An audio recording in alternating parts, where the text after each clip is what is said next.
Hi, Jeannie. This is Cindy. I'm calling here from East Tennessee, from the Knoxville area. I was listening to the last half of Dr. Tim's show, and that was amazing, and I'm excited to be on this half of the show. I was just listening to what you were saying about playing some previous, I guess, lectures or previous things about healing through relationships. And I am currently having a relationship issue with my spouse, my husband. It's rather an ongoing issue. But this time I am working on doing a deeper dive with both myself and this pattern that we have, trying to listen to him in a different way.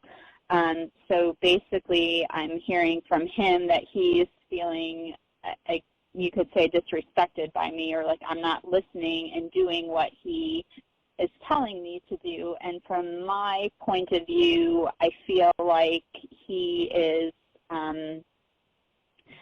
telling me what to do and how to do things. I think in his mind he's trying to help, but I'm not finding it helpful.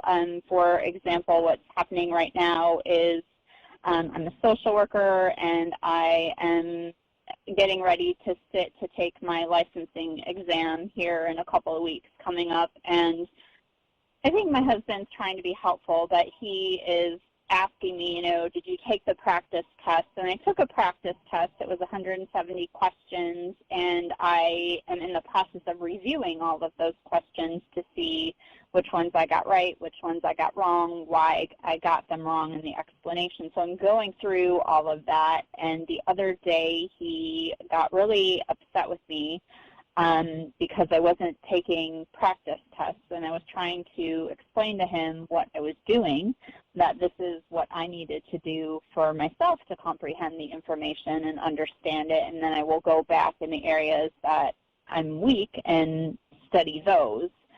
So I guess my question is, how can I be respectful of him and what he's saying, but also honor myself? Like, how can I have my own autonomy with somebody who tends to be, I'm going to say, a bit controlling? I'm not really, I want to learn the lesson, but also have a more peaceful relationship if I can, like more respectful. I didn't know if you had any words of wisdom for me.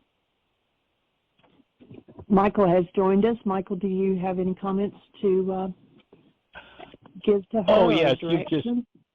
Dear heart, you just opened such a huge, wonderful bag of worms. That's awesome. Congratulations. Cool. Sounds like you're ready to go to the next level. Yes. How long have you been doing this work? Give me a little history so I can so I know where to start to give you the best feedback that I can give you. I've been doing this work for quite a while now. I'll tell you a really fun story really quick, but I'm 50 now, but when I was about 20-ish, I worked for a man as a caregiver. He was paralyzed from the neck down, and he has since passed away, but before he passed away, he gave me your book, Why Is This Happening to Me Again? And I just think that's really neat. And then several years later, I happened to find you again and be on the path. So I thought that was kind of cool. So cool. I have known of your work for quite a while now. And have you done many worksheets from the forgiveness process, the Aramaic forgiveness process? I have, yeah. Uh-huh. And you've done, does, 10, 100, 1,000? I had a guy just a couple of weeks ago that sent me a picture of when he put the 7,000 worksheet on top of his stack of worksheets. So wow. It's all relative. So how many, just so I have a sense, how many worksheets have you done? I don't know, maybe approximately. I would say more closer to about 100, maybe. Oh, okay, good. So you process. All right. Well, let me just kind of lay a foundation and give you the best support that I can give you. Okay. What I hear, first of all, is that you're dealing with a codependence issue. And I suspect that if I asked you the question, which I'll go ahead and ask you, how did it feel when your power person was controlling of you? it didn't feel good. I didn't like it. I felt, and I noticed I'm feeling resentful of him when he tries to control me, and then when I go back, I feel resentful of my power person as well. Okay, so that would be my starting point, is you have absolutely zero resentment toward your husband. You never have had, you never will have resentment toward your husband. However, you have the capacity in your carbon-based memory to structure a thing called resentment based on experience with a power person. Usually things that are power person dynamics have been going on in the family bloodline for a long time. If you went back and talked to your power person who was controlling with you, what do you suppose their answer would be if you said, gee, Mom or Dad, whichever one it was, how did it feel when your power person, explaining that dynamic, how did it feel when they controlled you? What do you suppose their answer would be? You've probably heard them have a conversation about what that was, but what do you suppose their answer would be? Probably that they felt resentful. Resentment, yeah. So you're probably dealing with a long-standing, genetically implanted issue of resentment. And so it's wonderful that you've got a partner that you're so attuned to, and he's so attuned to you that he's able to bring that up for you. Now the trick is that, well, again, let's lay a foundation. So I have this whole history in me, and when a situation happens, i.e. someone says, why aren't you doing this? You should be doing this. My history resonates, and out of that I construct a picture, not of what happened in my history, but of what my mind tells me is happening now. And I take that old history and I project it into now, and I build a picture, and here's the picture I build. Here's this man that, you know, I cherish and honor, and he cherishes and honors me. And here he is, bouncing off of my resentment, resonating my resentment as, you know, relationships are wont to do. This is one of the things we'll be doing in December, which we're going to do a whole relationship series when we're going to be in Nashville with our son and taking care of him at a hospital. And, you know, the bottom line, and I don't know if you've heard me say this or if you've done workshop on healing through relationships, but one of my favorite tongue-in-cheek lines about relationship is that most relationships that are based in matching bags of garbage. And those relationships the world calls love relationships. They're not love relationships at all. They're relationships based in resonance, people drawn together through their matching energies. And at first, people walk gingerly through those relationships, and they're very careful, and they do all the things they're supposed to do. But one day the stress builds to a level where a behavior shift happens. And now this person is saying and doing things that resonate, things that until now I've been able to hide from them and hide from myself, pretend that they're not there because I have this wonderful love relationship. Now, the very relationship, you know, if we continue in a relationship with matching bags of garbage and don't do our work, that relationship will absolutely, totally, completely send us straight to hell. Literally. The real hell that was being talked about in the ancient teachers, not a fiery place, but literally the acidic condition in our own physiology that literally physically burns us. And if I do my work in that relationship, that exact same relationship is the very relationship that will take me to heaven. And heaven isn't a place off in the sky somewhere. It's a place within us where we live out of a space connected to love. But as long as my carbon-based memory, my physiology holds resentment, I can't live in the space of active present love, because holding that resentment in me always sets up a field that pulls somebody in to resonate that resentment. And the idea of forgiveness is that, and you'll notice that when your husband or anybody else is doing everything you want him to do, it's really easy to be in what the world calls love, right? Yes. Yes. And when's the only time that you fall out of that place called love? It's when he violates a goal you hold for him, right? Yes. And the goal, as I'm hearing it now, is probably would be language something like, why don't you just let me do this the way I know I need to do it? Why don't you leave me alone and let me do this? Would that be the goal? That is correct, yes. So that's what I'd put in my worksheet in number 3. That's the goal. Okay. He's going to be the object of attention in number 1. You put your own name in, you start out I, and you name yourself who I'm loved. Proclaim who you are, because that's where you want to go. And then he's the object of attention, and the goal is. Now, the reason why, when he violates that goal, you fall out of love is it wasn't love in the first place. It was approval. Proof of him, and that feels like love. It's like you're able to be somewhat present in your mind and in your body as love when everybody's cooperating with you. But when someone violates one of those goals, i.e., does something that arouses my resentment, then because I'm in denial, I don't want to feel that resentment I had as a kid. I don't want to be, oh man, I don't want to deal with any of that. So I keep that well hidden, and if anybody gets near it, what I do is I hold my breath and keep it shut down. Which means when I hold my breath and keep that energy shut down, literally on an energetic level, I intensify that very energy of resentment, which means that the literal high energy wave that resonates out for me and sends a message that goes something like this. It's called, I like to call the psychic megaphone, and that is, the message goes, I have this disintegrative energy of resentment in me that is destroying the tissue in which it's stored. Please, please, somebody come and resonate this in me so that I can see it and clean it up. But when they come and resonate it in me, I literally, because I'm in denial, I use that very energy to literally build my brain's picture of them, my perception of them. And using my resentment to build my perception of them, I give them a pretty ugly face, the face of resentment.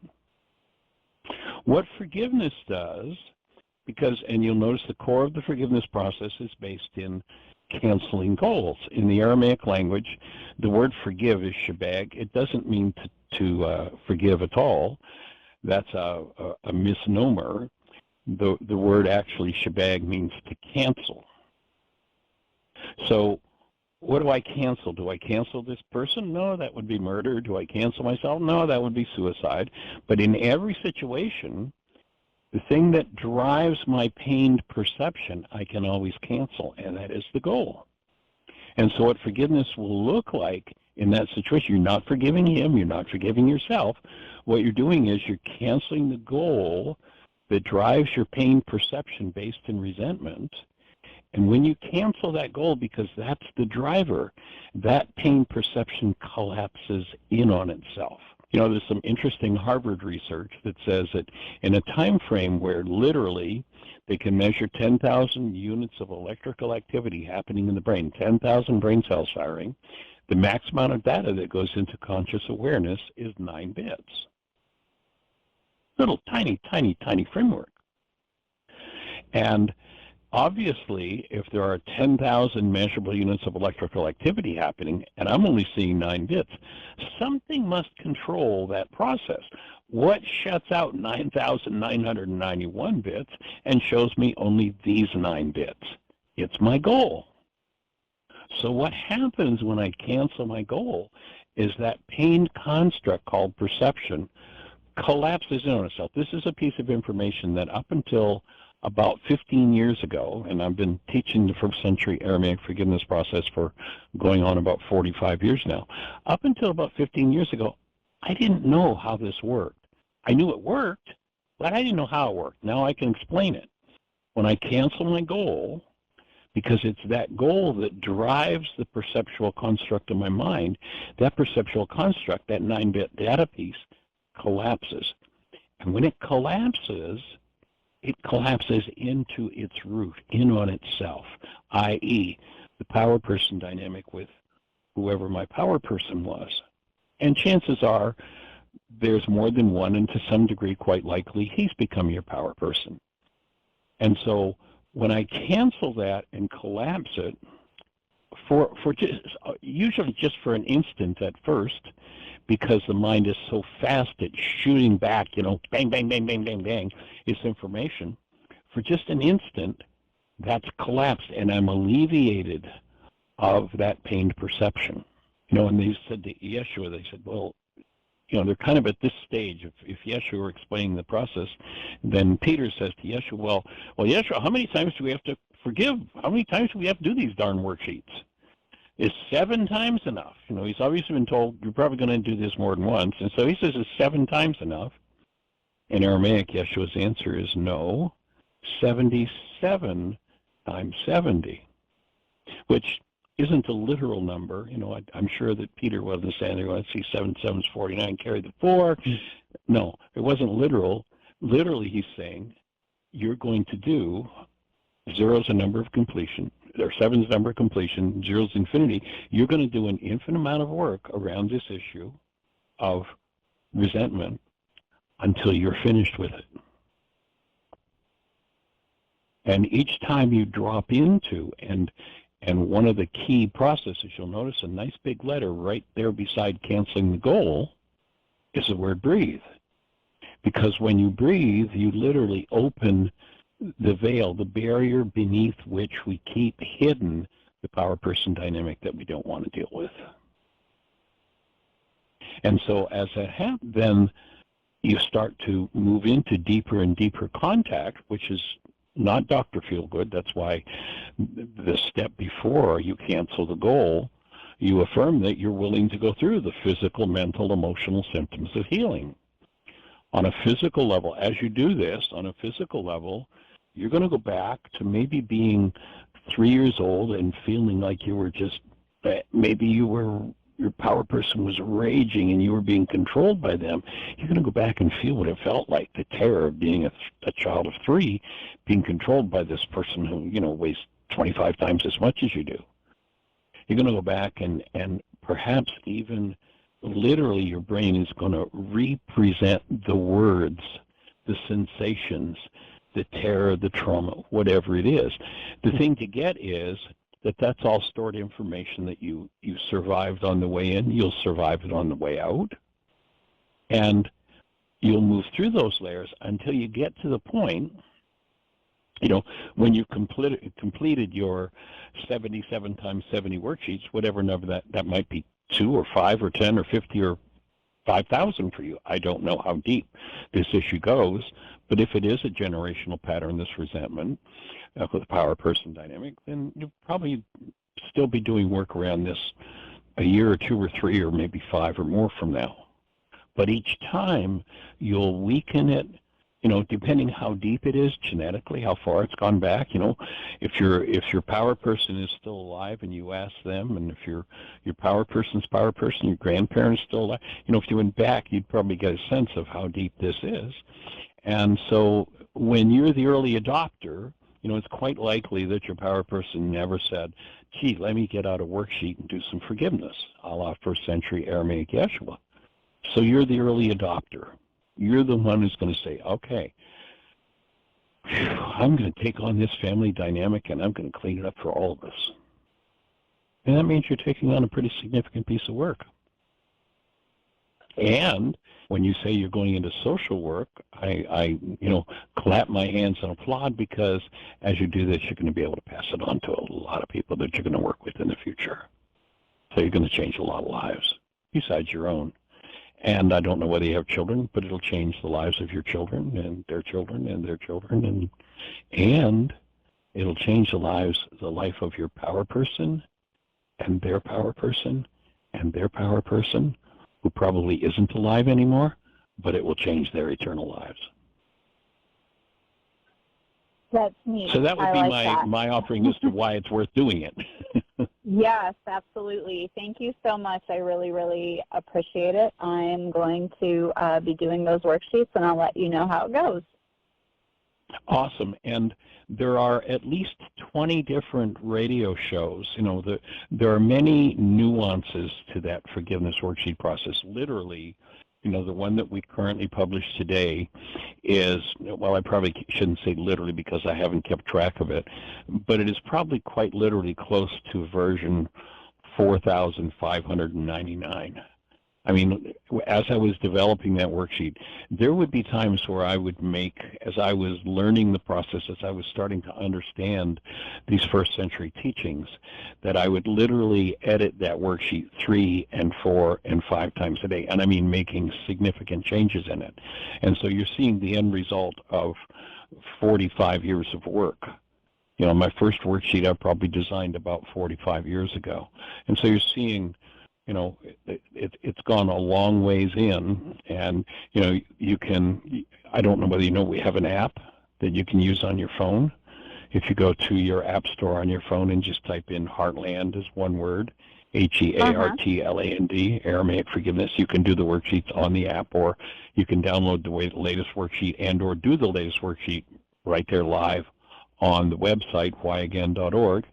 And of course, from within the app, if you're doing it, in writing, and when you complete on the app the worksheet, you can save it as a PDF.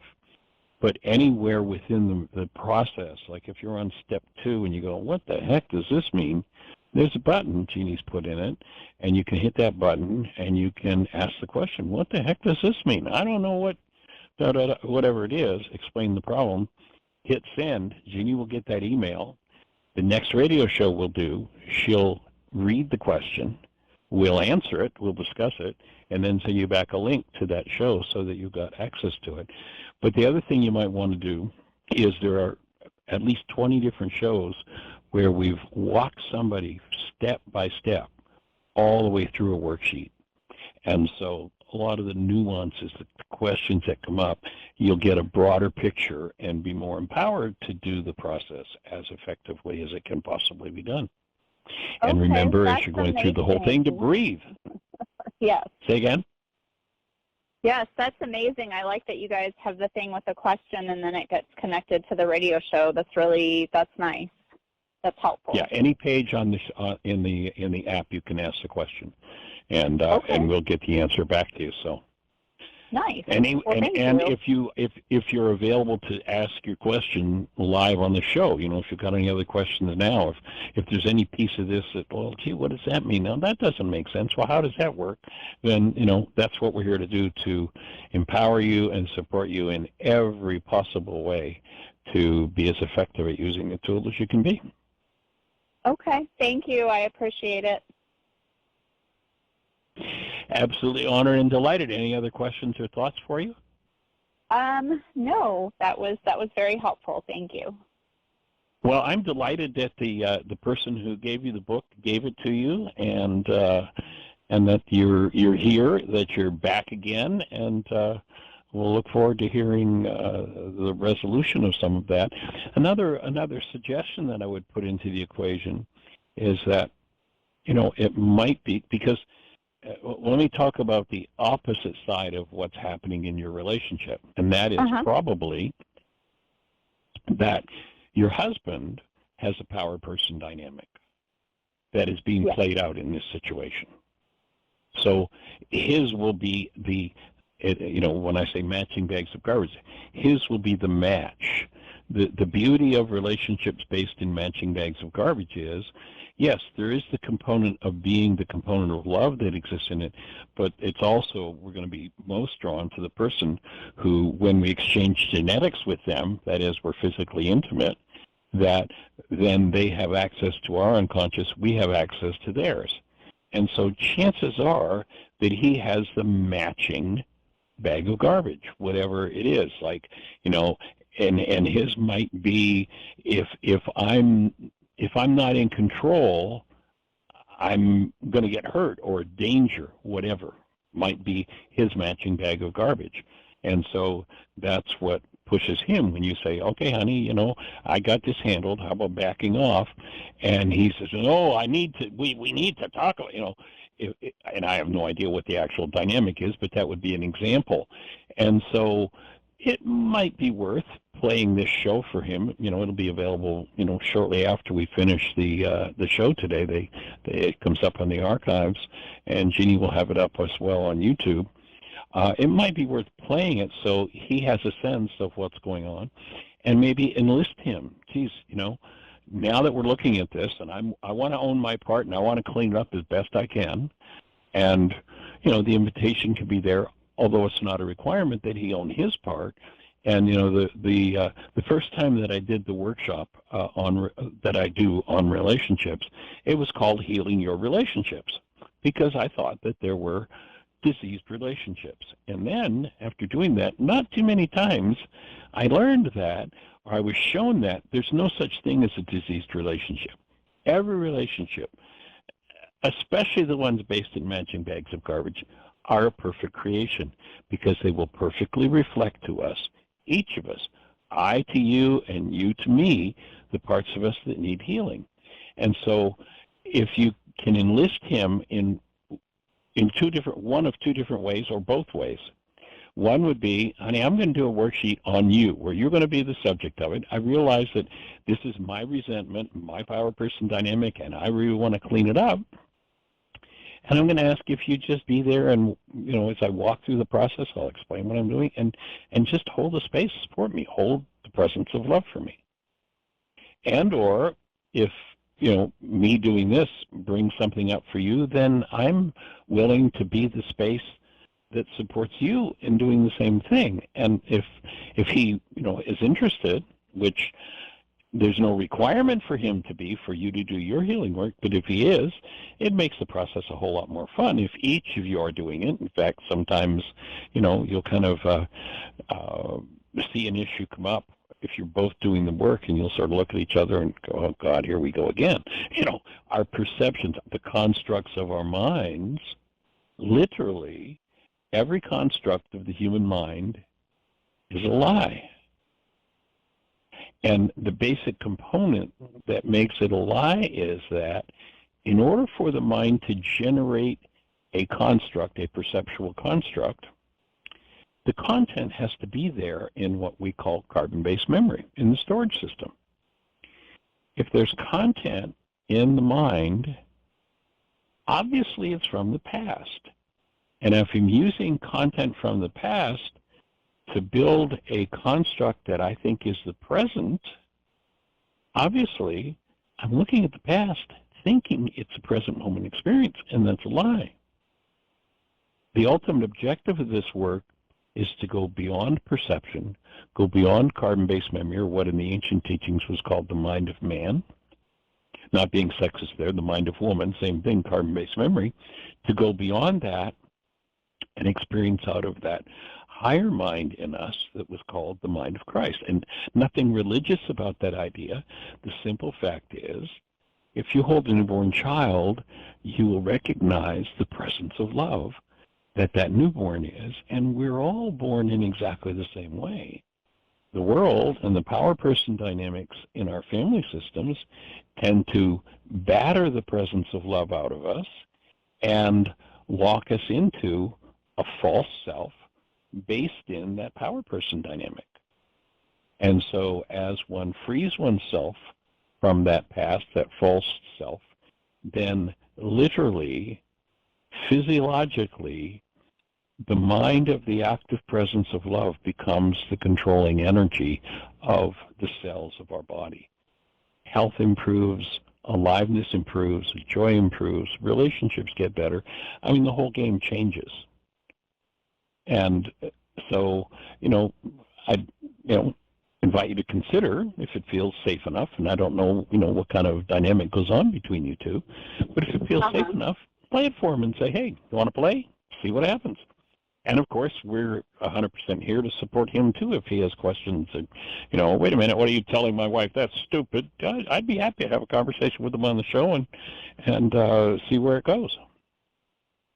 Okay, thank you. I appreciate it. I will be working on this.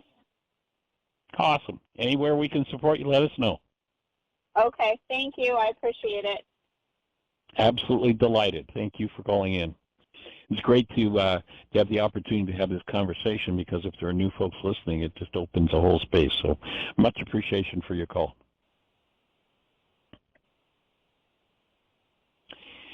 And if you're out there in listener land and you're listening on one of the syndicated stations where we can't see you in our control panel, if you call into the show directly, and our call-in number is 563-999-3581, you'll be listening to the show directly, and you'll be able to push 1 on your phone, and when you do, that will raise a hand in the control panel, and Jeannie will know that you want to talk to us, and she will introduce you by your area code, and we'll have a conversation. If we can be of any support, that's exactly what we're here to do.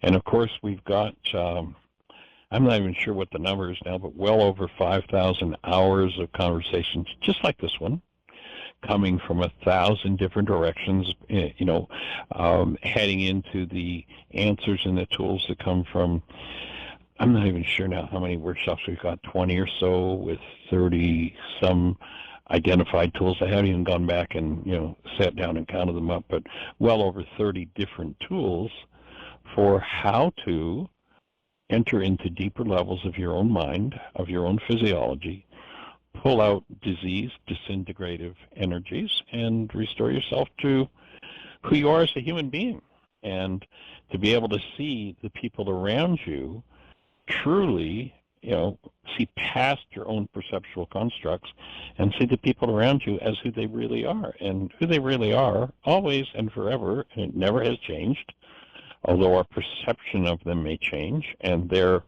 behaviors out of their perception may look pretty bizarre. The truth is, we all in essence remain exactly the same, and that is that we are, literally, as Dr. Tim likes to close out the show, you are the presence of love. That's the literal truth about you. Even if you appear to be, the worst person that's ever existed in the world, if we were to look at the worst tyrant, that person is exactly of the same nature as you are. We all come from the same source. And we all have a history that can be pretty crazy and pretty bizarre.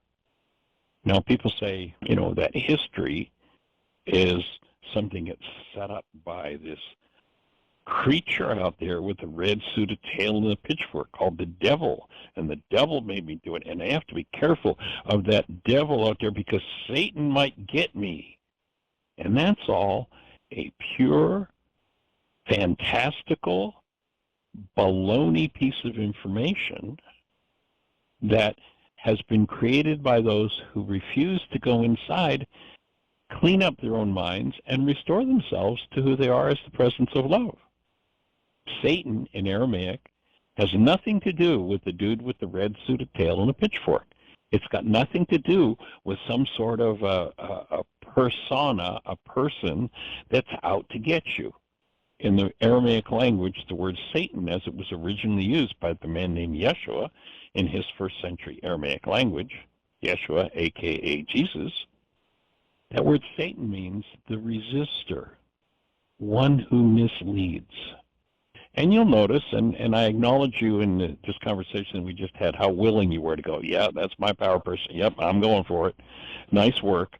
Because most people, or many people, when I offer, well, you notice, I've been talking to you for, 20 years, and I've been observing, and I noticed that you've been through this 87 different times with 42 different people.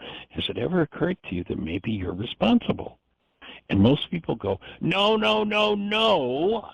Resistance, literally shutting the breath down, tightening physiology, and locking everything out of sight that they don't want to look at and deal with. And then, that's the first part of Satan, resist. And then, the one who misleads.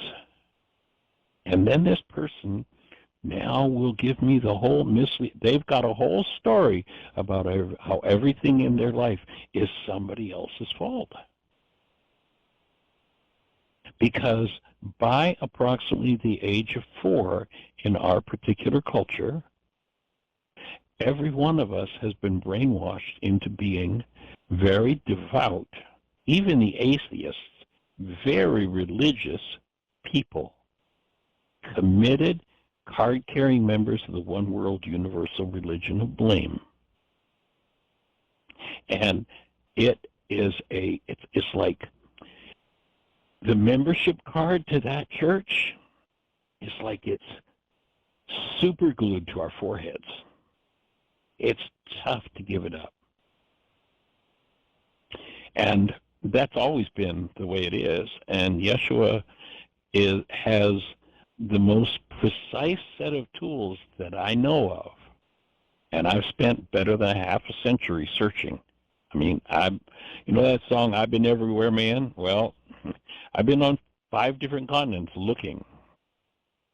I've been to Tibet, I've been to China, I've been to Greece, I've been to Trinidad and Tobago. I've worked with healers in the remote.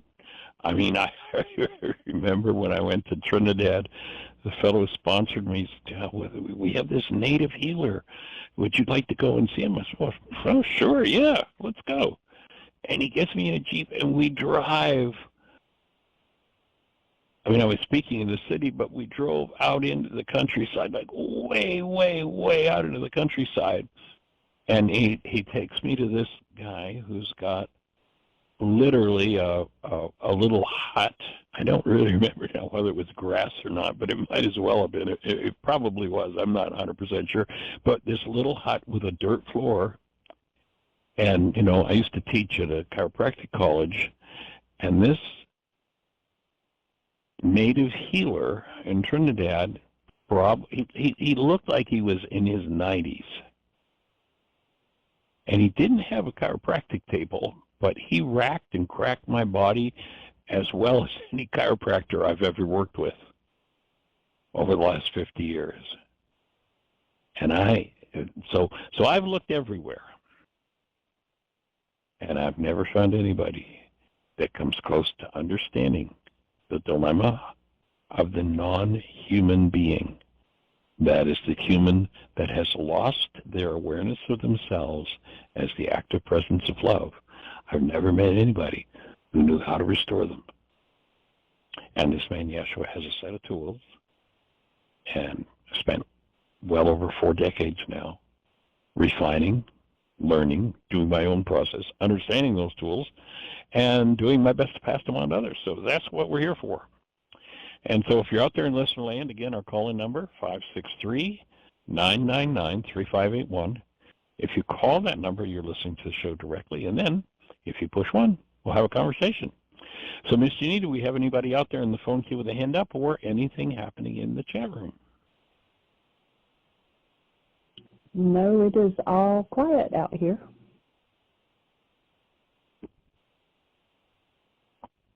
Well, in that case, then, let's go back and continue with our conversation about the Book of Thomas. And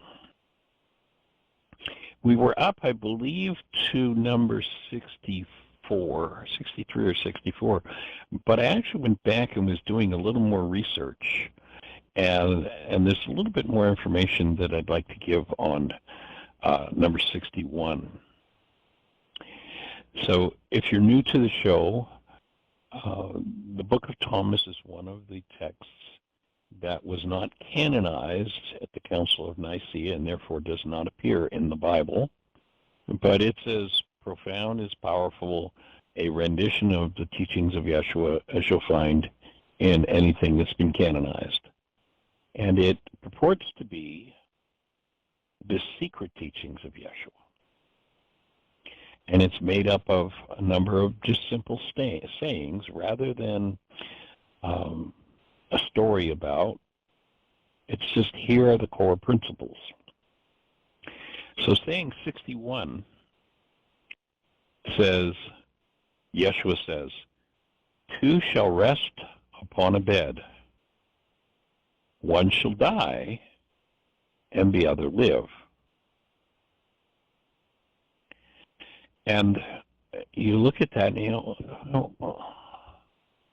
what's he trying to say? What does that mean? Well, what he's pointing out, 2 shall rest upon a bed, and then he follows that up with a conversation with character named Salome, a woman named Salome, who's talking to him. And this woman says, well, who art thou, O man?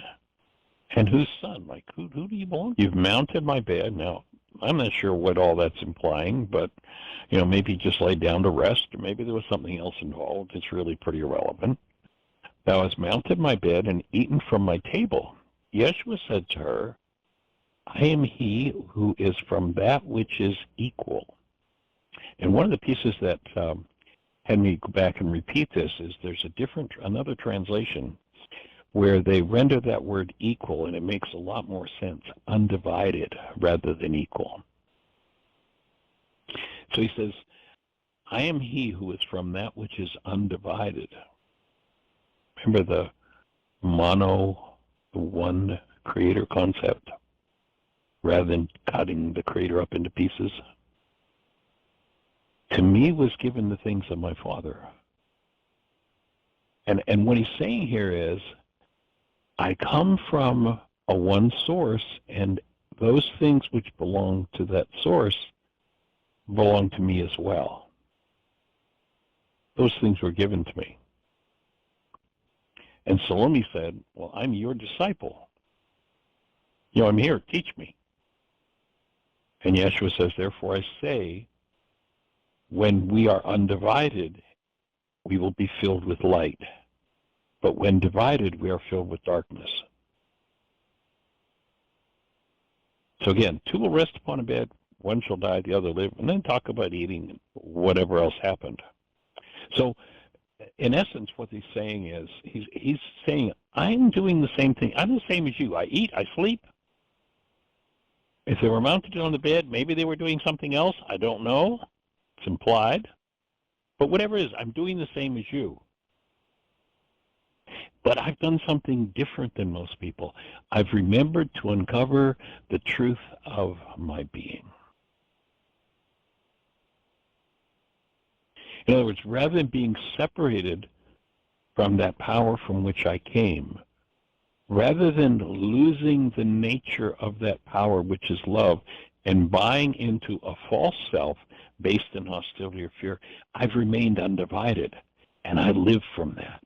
And I'm inviting you to live from that. In essence, what he's saying here is that you, like me, Yeshua speaking to you personally, were given a life. If you want to know what the nature and the character is of that life, just hold a newborn baby for a minute, get quiet, bypass your own mind, and breathe.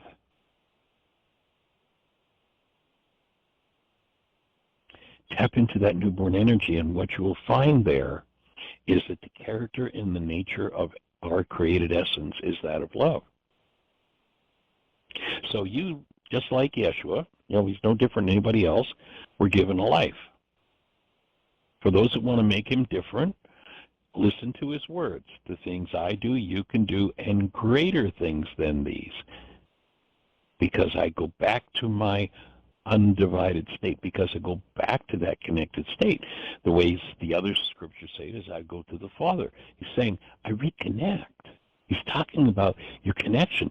And what the prime mistake that most people make is they make something out there more important than being connected to the source of their lives. That's the essence. When you do a worksheet, you'll see in brackets in step 3, the rose and the butterfly story. And I haven't told that for a while, so let me share it.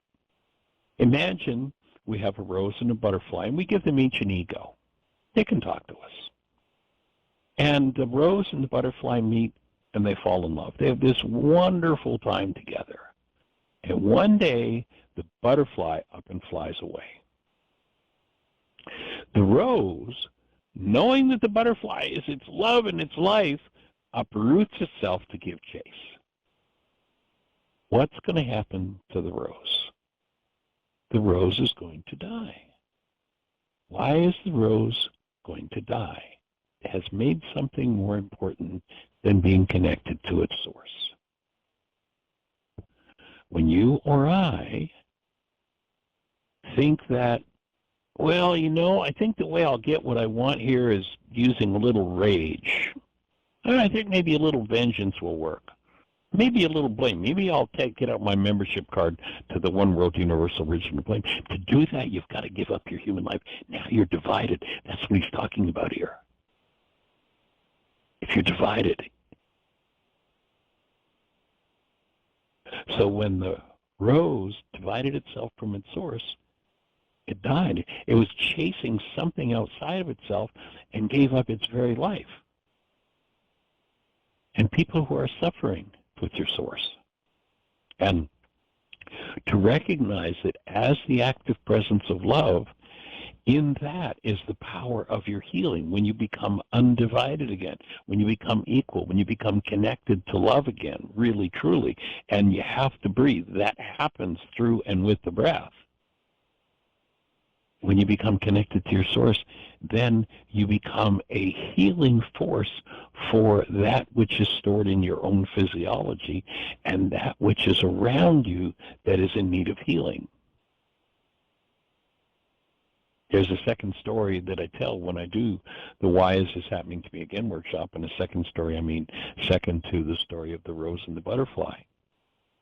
And that is that there's a really, and again, I haven't shared this for a while on the show, so I'm going to share it. And it's a good reminder if you've heard it, or maybe you've seen the video before. If you go to YouTube and type in Christian the Lion.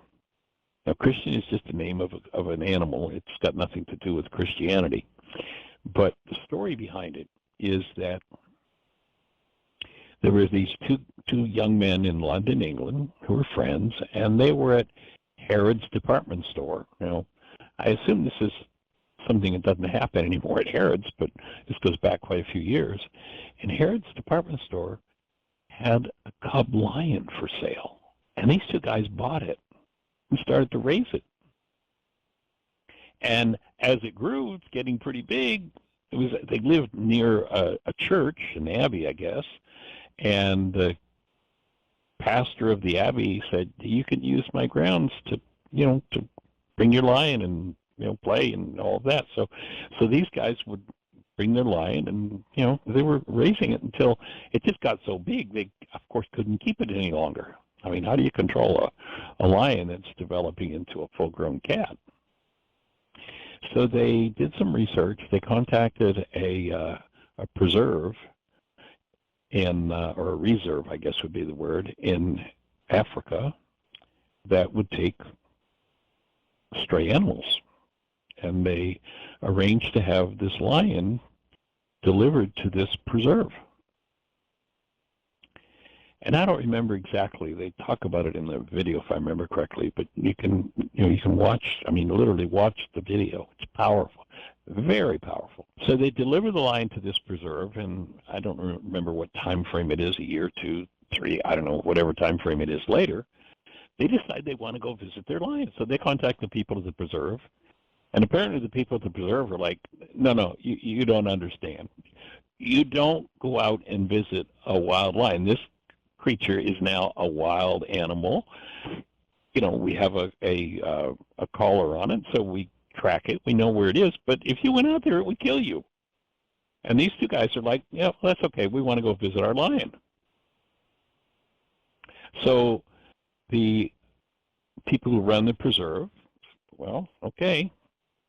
And they send them out. They've got a Jeep, and they send them out with a guard with a high-power rifle because they know they're going to have to kill this lion.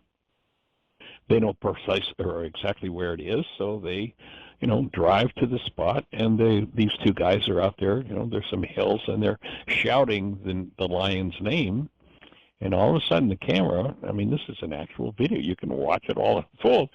The camera is, panning, looking for this lion, and it comes across this lion, which is now bounding down a hill toward these guys. And I always, when I share this story, it's like, I remember the first time I watched it, it's like, going through my mind is, I hope this is the right lion. And this huge lion tears up to them, jumps up like a kitten on them, like, "Oh, my long-lost friends," and is all over them, licking on them, pawing on them. And the lion, I mean, it puts its front paws up on their shoulders, and if it stood up full height, it'd be a couple of feet taller than these guys. But it's all over them like, homecoming, a reunion. Oh, my dear friends. Pretty awesome, pretty amazing. But the more amazing part of the story, and the reason I tell this story, is because of the power of the literal conscious active presence of love. These two guys just really cherish this lion and go there in that space. And this lion obviously is connected to the same space, and they're just like frolicking with each other. But the really, to me, most meaningful in terms of learning a lesson as a human being, the most meaningful aspect of this video is that this lion's mate, and, you know, understanding a little bit about lions, the lioness is the huntress. She's the one that does the hunt and kill. So you don't want to run into a full-size female lion out in the jungles or you're dead. And as this lion is running down the hill toward his friends, his mate is running along with him. Now, this female lion would normally rip these guys to shreds. You remember in the worksheet at this stage, there's a line that says, "When I choose love, it wakes up the love in everyone." If I really truly function as the presence of conscious active love, then through an energetic law called the law of resonance, that same energy has to move anywhere that it exists around me. Now, as an example, let's imagine that I have two middle C tuning forks. And I hit one of the tuning forks on the desk. You've seen this demonstration before. I hit one of the tuning forks on the desk, and I put it near the second middle C tuning fork. The first tuning fork is visibly vibrating away and making a sound. And when I put it in the proximity of the second tuning fork also starts to vibrate. Is that magic? No. It's just an energy law called the law of resonance. When the atomic magnetic field of two structures is the same, there's an interchange of energy between them. The second tuning fork doesn't have a choice about whether or not it vibrates. It simply picks up the energy from the first and starts to move. If you function as conscious, active, present love, and you stick with that, then anybody that stands before you, because they're made of the same stuff you are, no matter how horrific they seem to be, sooner or later, that has to start to move in them. Or more correctly, instantly it will start to move in them, and sooner or later it will become strong enough to start to move at the level where they become conscious of it. With, you know, imagine you've got somebody who's raging. Sooner or later, that presence of love. Now, sooner might be the instant you do it the first time, and later might be 10 years from now. I don't know. You know, it depends how much garbage somebody's carrying. But sooner or later, that presence of love has got to break through and start to express in them. And for me, that's exactly what this story of Christian the Lion does. True story. Go watch the video on YouTube. And this female lion rubs up against these guys, and they're able to pet her like she's just a pet cat. And normally she would tear them to shreds. Hence the line in the worksheet that says, "When I choose love, it wakes up the love in everyone." The man Yeshua 2,000 years ago was a physicist. He said, "A little leavening leavens the whole loaf." He wasn't talking about bread. He was talking about critical mass in physics. When will we get enough people through the gate, choose to function, who have discovered the truth about themselves as active present love and are restored to the initial state of being that they were in before they were brainwashed into the one world universal religion of blame? That's what we're here to support. And we're glad that you're here to be part of the conversation. in just a few minutes, this show will be available on Blog Talk, and then probably sometime in the next day or two, Jeannie will have it up on YouTube. Pass it along. If this has made sense to you, please pass it along. We're working toward critical mass. Thanks for being with us. Create the best year yet of your eternal life. It's an awesome gift to give the world. You're capable of giving it. The world desperately needs it.